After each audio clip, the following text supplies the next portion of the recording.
It gives me immense pleasure to be standing here today, and it is indeed an honor to be part of this two-day convention of Radio Udaan. So if you see, there is a great deal of awareness that is building in a society with regard to the rights and claims of persons with disabilities. If we step back in time, in 1970s and before, there was no law, no legislation, and no act governing the rights and claims of persons with disabilities. Things used to be different then, and many of us don't feel connected to what happened there. Now, having been sidelined and neglected for decades, the disabled community felt vindicated with the passage of RPD Act 1995, and this act was further replaced by RPD Act 2016, which introduced new sections so as to ensure barrier-free access to the physical infrastructure as well as to the information and communication technologies. Now, it is not possible for me to speak on every section of RPD Act.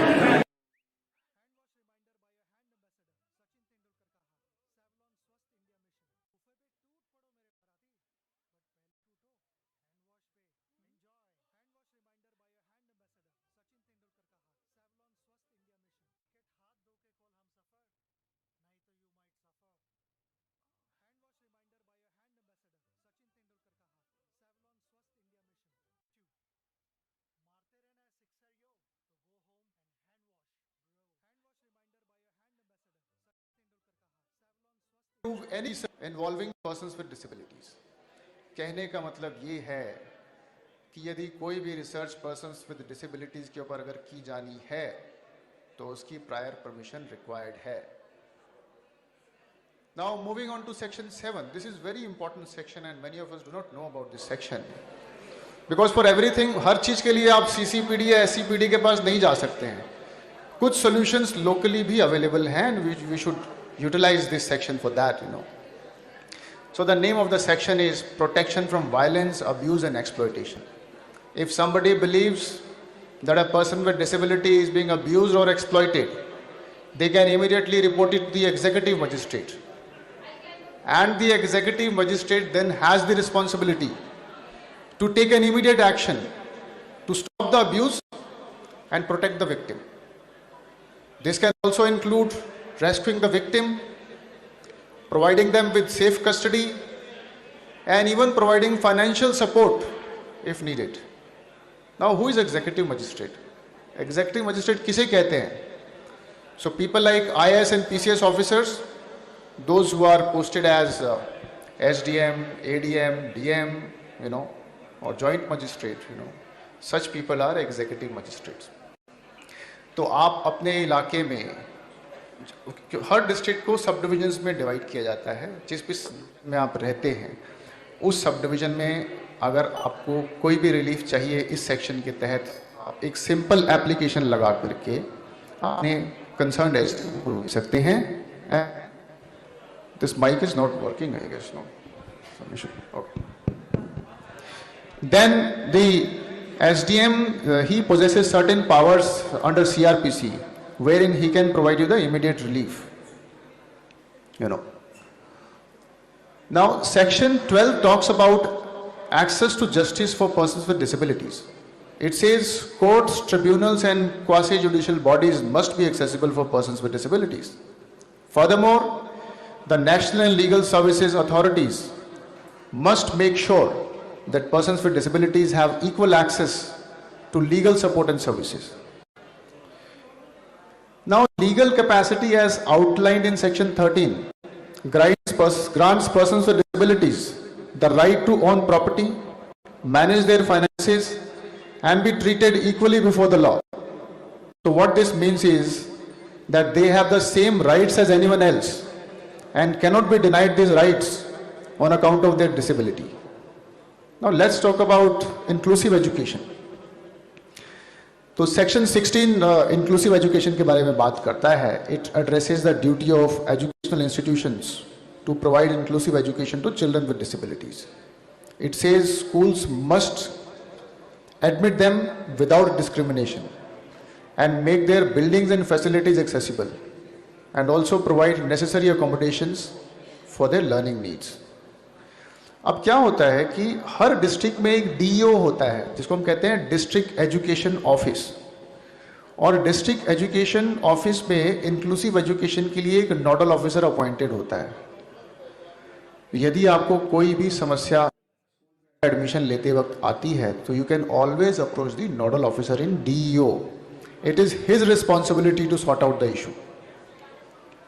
Now similarly section 17 provides specific measures to promote inclusive education such as free books, learning materials, assistive devices to students with disabilities. It also allows modification in the examination system so as to meet their unique requirements.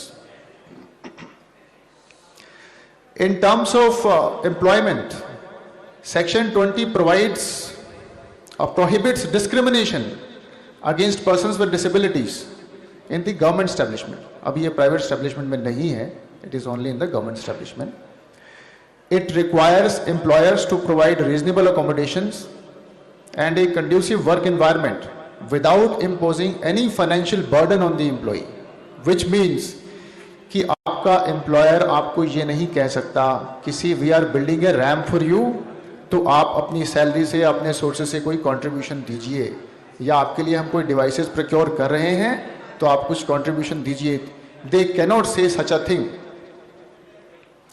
Now section 21 talks about equal opportunity policy. It mandates that every establishment must have an equal opportunity policy in place detailing measures to promote inclusivity. This also includes appointing a liaison officer to oversee the recruitment of persons with disabilities. Similarly, section 23 talks about grievance redressal officer. So this section requires every government establishment to appoint a grievance redressal officer to address the complaints related to disability discrimination. And these officers must maintain a register of complaints and ensure that these complaints are investigated in a time-bound manner and promptly. So basically they are given 2 weeks of time to inquire into the complaints. So अगर कोई भी व्यक्ति grievance redressal officer के द्वारा provide किए गए outcome से या रेजोल्यूशन से सेटिस्फाइड नहीं है तो आप district level committee on disability के पास जा सकते हैं. You can always approach this committee which is another provision of this act. Now in higher education, section 32 provides for upper age relaxation of 5 years for admission to higher education institutions for persons with benchmark disabilities. Now you see a lot of apps, websites and digital platforms are not accessible. A lot of people are working on this, like Mission Accessibility team, Amar Jain is here, Rahul Bajaj, these people are working on this. And there is massive inaccessibility in the digital world that we inhabit for persons with disabilities. So this particular section, talks about the principle of universal design, as we often hear about this principle, day in and day out. So this section does talk about that, the principle of universal design. It says that everyday electronic devices should be easy to use for everyone, including persons with disabilities. Now section 44 is another very important section. It talks about building plan. So it says that no establishment shall be granted permission to build any structure if the building plan does not adhere to the rules formulated by the central government. And at the same time, no establishment shall be issued certificate of completion if the building plan does not adhere to the rules formulated by the central government. So it is quite a strong provision. कहने का मतलब ये है कि building plan pass करवाते वक्त उस building plan में एक्सेसिबिलिटी नॉर्म्स और एक्सेसिबिलिटी स्टैंडर्ड्स का इनकॉर्पोरेटेड होना ज़रूरी है. अगर उसमें एक्सेसिबिलिटी नॉर्म्स इनकॉर्पोरेटेड नहीं है तो वो बिल्डिंग प्लान पास भी नहीं होना चाहिए. तो जब बिल्डिंग प्लान पास ही नहीं होगा तो वो बिल्डिंग बननी भी नहीं चाहिए. Now it is quite a strong provision. It is our responsibility also to sensitize the development authorities and municipal corporations across the country so that they start incorporating these provisions of the Act while passing the building plan. Section 47 says that people in important positions like police, politicians, judges, lawyers and administrators must be trained in disability rights, which means that they should also know about disability rights.